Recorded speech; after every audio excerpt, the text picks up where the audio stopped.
tuturuan ko kayo kung paano magpalit ng e-pump at ng feeding para sa feeding pump ng patient nyo.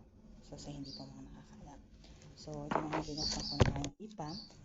And then, syempre, meron tayo dito ng Nutrition Energy Card. So, 0.5 siya. Kasi yan, diba? So, first, open natin yung feeding.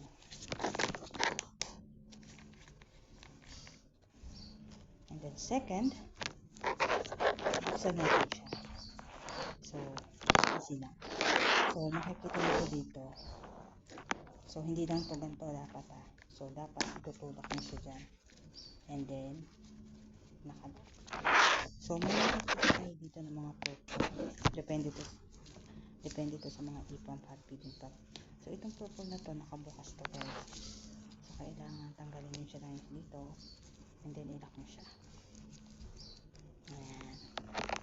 So, ready na siya.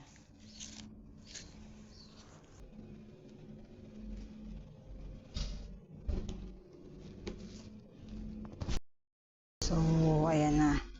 Naikabit ko na nga siya kanina. Kasi ayan, ganyan lang siya. Kinabit ko na rin. Open na natin siya ngayon. So, kanina may feeding siya. So, dahil bago na nga yung feeding natin, kailangan nyo siya i-clear settings. So, pagka clear settings, syempre, ito na yung prime. So, kailangan nyo siya laging i-prime. May auto dyan and then may hold to prime. So, pindutin natin yung auto. Ayan. So, kusa ng, ito yung, i-check lang natin kung tama yung paglagay natin ng e-pump tubing. So, yan.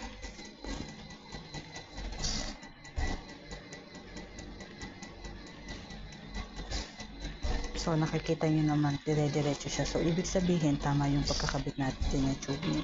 So, once na nag-alarm siya, habang nagpa-prime kayo, ibig sabihin, may problem dito sa loob. So, ayan na nga siya. Dire-diretso na yung feeding. Hanggang sa so, ayan. Siyempre, hanggang dito lang habang nagpa-prime tayo. So, siyempre, pindutin natin ulit yung hold to prime para lumabas yung feed. So, ayan nga. At dahil sa napalabas na natin yung feed, idada na natin siya ngayon. So, done na.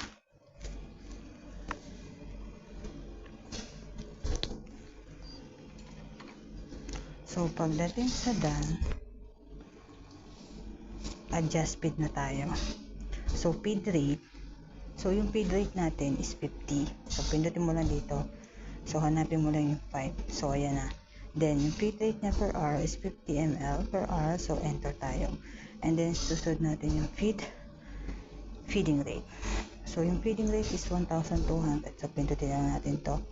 Hanapin natin yung 2. And then, the seconds, 1, 2. So, enter natin to.